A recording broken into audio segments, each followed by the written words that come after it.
Welcome to exam setup. आज हम करेंगे 14 नवंबर 2022 के top 10 most important current affair जो कि आपके जो भी कॉम्पिटिटिव वनडे एग्ज़ाम्स हैं उन सभी के लिए इम्पॉर्टेंट हो जाते हैं। उन सभी क्वेश्चंस के साथ कोई ना कोई मैं ऐसी इमेज लाऊंगा जो कि आपके माइंड से लिंक कर सके उस क्वेश्चन को, लॉन्ग टाइम तक याद रखे। और सभी के साथ कोई ना कोई ट्रिक या कॉन्सेप्ट लाऊंगा जिससे कि आप क्वेश्चन को भी साथ के साथ लर्न कर सकें। जो नॉर्मल मेथड होता है उसमें आप कई बार रिवीजन करते हैं उसका क्वेश्चन का मल्टीपल टाइम्स। इसमें देखिएगा आप कौन सा मेथड जो है अच्छा है। अब ज़्यादा टाइम ना वेस्ट करते हुए चलिए सेशन स्टार्ट करते हैं। क्वेश्चन फर्स्ट, हाल ही में नीरज चोपड़ा किस देश के फ्रेंडशिप एम्बेसडर बने हैं?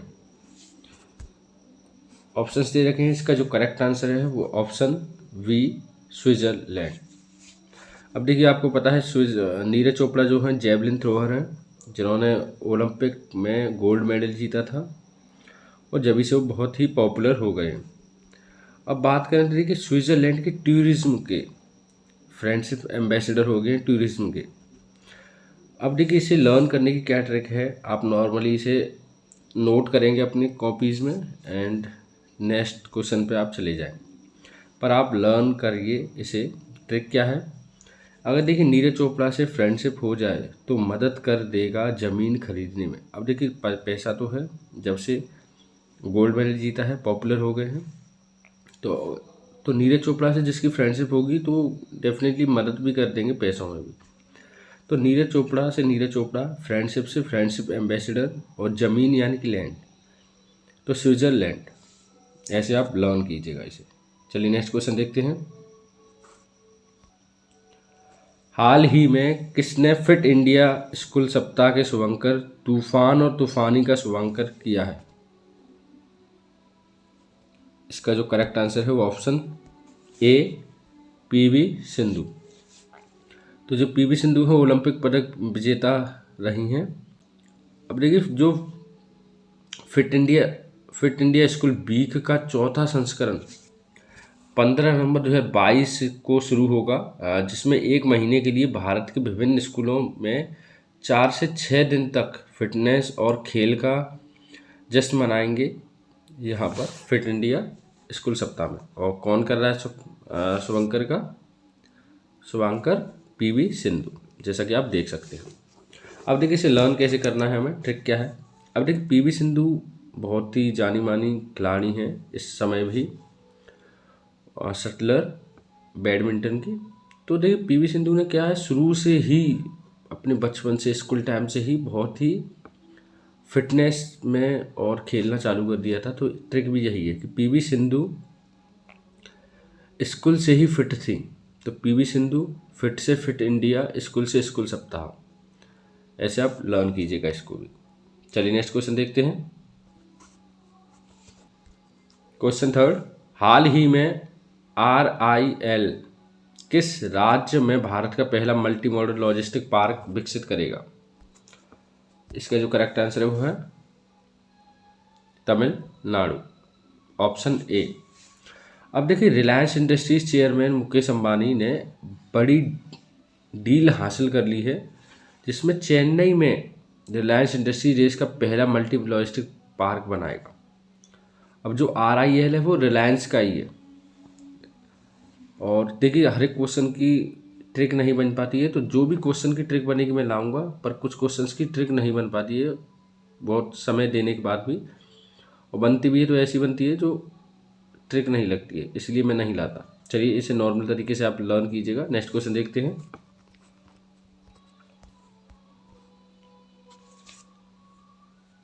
क्वेश्चन 4, भारत ने किस देश के साथ संस्कृति, वन्यजीव स्वास्थ्य के क्षेत्र में MOU पर हस्ताक्षर की है?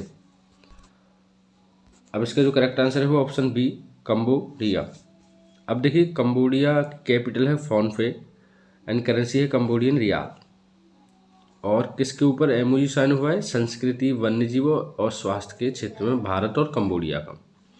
अब देखिए, लर्न कैसे करना है, जैसे कि आप जानते हैं कि आज की जो जनरेशन है, जो न्यू यूथ आ रहा है, वो ज़्यादातर अपना ध्यान जो है टिकटॉक्स या शॉर्ट वीडियोस, इंस्टा रील्स पर ही रहता है उनका ध्यान। कोई भी उनका संस्कृति के ऊपर या फिर स्वास्थ्य या वन्य जीव के ऊपर कोई ध्यान नहीं है, तो कम बोलते हैं उनके बारे में, चर्चा भी कम होती है। तो ट्रिक भी यही है कि भारत की नई जनरेशन संस्कृति, वन्य जीव और स्वास्थ्य के बारे में कम बोलती है। तो भारत से भारत और संस्कृति, वन्य जीव, स्वास्थ्य से ये हो गया, और मैं से MOU, और कम बोलती, कम बोलना, कंबोडिया, ऐसे आप लर्न कीजिएगा।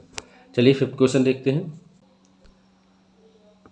हाल ही में आतंकवाद के वित्त पोषण पर मंत्री स्तरीय सम्मेलन की मेजबानी कौन करेगा?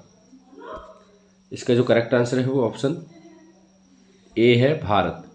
अब देखिए, जैसा कि आप जानते हैं कि आतंकवादियों को जो फंड दिए जाते हैं, किस किस देशों से दिए जाते हैं, कौन को पैसे देकर भेजता है दूसरे देशों में तबाही मचाने के लिए, तो इसकी जो बैठक है वो ज़्यादातर भारत ही हमेशा विरोध करता है इन चीज़ों का, आतंकवादियों का। तो बैठक भी भारत ही कर रहा है, वित्त पोषण की मंत्री स्तरीय की बैठक, जिसमें चर्चा की जाएगी कि कौन कौन से देश इसमें शामिल हो सकते हैं टेरर फंड देने के लिए।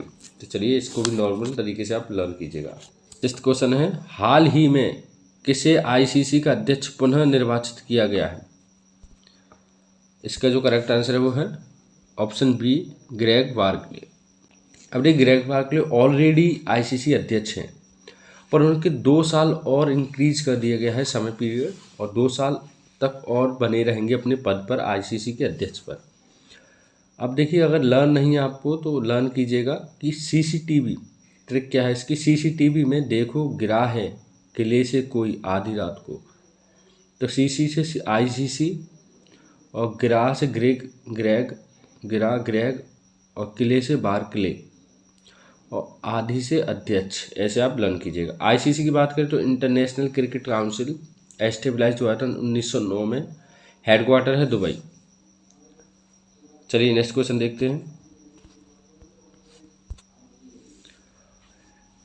क्वेश्चन 7, किस राज्य सरकार ने राज्य को 2023 तक स्लम मुक्त बनाने की घोषणा की है? अब देखिए, स्लम क्या होते हैं, जहाँ बहुत झोपड़पट्टी होती है, गरीब लोग होते हैं, जैसा कि आपने टीवीज़ में देखा होगा, तो ज़्यादातर गरीब लोग रहते हैं वहाँ तो स्लम एरियाज ही कहा जाता है, गंदे एरियाज होते हैं। अब किसने किया आंसर? इसका correct answer option A, Orissa.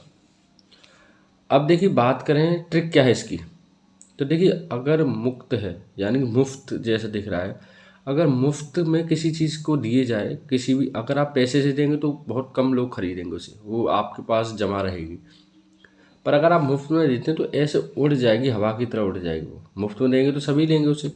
तो ट्रिक भी यही है कि स्लम एरिया में अगर मुफ्त में कुछ बांटोगे तो उड़ जाएगा। स्लम एरिया मतलब गरीब लोगों में, तो स्लम से स्लम, और मुफ्त से मुक्त, और उड़ से ओडिशा, ऐसे आप लर्न कीजिएगा। नेक्स्ट क्वेश्चन देखते हैं। क्वेश्चन 8, प्रधानमंत्री मोदी ने कहाँ कैंप गौड़ा की 108 फीट ऊंची प्रतिमा का अनावरण किया है? इसका जो करेक्ट आंसर है वो ऑप्शन ए, बेंगलुरु में किया जा रहा है, क्योंकि ये जो कैंप गौड़ा है ये हैं बेंगलोर के संस्थापक श्री नाथ प्रभु कैंप गौड़ा, इनका जो पूरा नाम है, और इनकी 108 फीट ऊंची प्रतिमा का अनावरण किया गया है। किसके द्वारा? प्रधानमंत्री मोदी द्वारा, बेंगलोर में। अब देखिए, ट्रिक क्या है इसकी कि अगर देखिए, मूर्ति है, मुर्दा है, अब मूर्ति मिलती है ना ज़मीन के अंदर, तो बंगले में मुर्दा गोंडा की मूर्ति मिली है, तो बंगले में से बेंगलुरु, मुर्दा से मोदी, देखिए मुर्दा, यहाँ पर लिंक कीजिएगा आप, मुर्दा से मोदी, और गोंडा से कैंप गोंडा, और मूर्ति है प्रतिमा से 108 फीट ऊंची मूर्ति। चलिए नेक्स्ट क्वेश्चन देखते हैं। क्वेश्चन 9, हाल ही में भारतीय मुक्केबाज लवलीन बारगोहेन ने एशिया मुक्केबाजी चैंपियनशिप में कौन सा पदक जीता है? इसका जो करेक्ट आंसर है ऑप्शन ए, स्वर्ण पदक। अब देखिए, गोल्ड मेडल जीता है किन्होंने? लवलीन ने। अब इसका जो वेन्यू हुआ था एशियाई मुक्केबाजी चैंपियनशिप का, तो वो होता जॉर्डन के अम्मान में, और स्वर्ण पदक, गोल्ड मेडल जीता था उन्होंने। अब बात करें ट्रिक की, क्या अगर स्वर्ण पदक जीतोगे तो एसी की गाड़ी में घूमेंगे और सब लव करेंगे, यानी प्यार करेंगे। अब देखिए गोल्ड मेडल कोई भी जीता है तो सबसे ज़्यादा प्यार होता है उस पर, और प्यार होगा, गोल्ड मेडल जीतोगे तो पैसे भी होंगे, आप गाड़ीज में घूमेंगे एसी की में। तो ट्रिक भी यही है कि स्वर्ण पदक हो गया, एसी से एशिया मुक्केबाजी चैंपियनशिप, और लव से लवलीन, ऐसे आप लर्न कीजिएगा। आज का नेक्स्ट क्वेश्चन और लास्ट क्वेश्चन, कि हाल ही में किसे बिहार पुरस्कार मिला है? इसका जो करेक्ट आंसर है वो माधव हांडा और मधु कांकरिया, ऑप्शन सी दोनों, इन दोनों को ही दिया गया है। अब देखिए ट्रिक क्या है इसकी, जब किसी की हड्डी टूट जाए और आंखों में कंकड़ चले जाएं तो अगर वो आगे वाले से लड़ रहा है तो हार जाएगा, डेफिनेटली हार जाएगा। अगर किसी हड्डी टूट जाएगी और आंखों में कंकड़ या धूल चली जाएगी तो वो हार जाएगा, नहीं लड़ पाएगा। तो ट्रिक भी यही है कि हड्डी से हाड़ा और माधव हाड़ा, और कंकड़ से मधु कांकरिया, और हार से बिहार, ऐसे आप लर्न कीजिएगा। और देखिएगा कि नॉर्मल जो मेथड है उसमें भी आप 10 से 15 मिनट देते हैं किसी भी वीडियोज़ को, और 10 क्वेश्चन के लिए, और यहाँ पर भी उतना ही टाइम दे रहे हैं, पर आप उस टाइम का यूटिलाइज करना सीख जाएंगे। आप डेफिनेटली लर्न हो गए होंगे आपको, या एक और बार रिवीजन कर लीजिएगा। पर उस मेथड से बहुत अच्छा है जो बार बार रिवीजन करने पे भी आपके माइंड में नहीं रहता है। आई होप वीडियो अच्छा लगा होगा। सेशन को लाइक कर दीजिएगा, सब्सक्राइब कर लीजिए चैनल को अगर नहीं किया है आपने तो। मैं ऐसे ही आपके लिए वीडियो चलाता रहूँगा। धन्यवाद।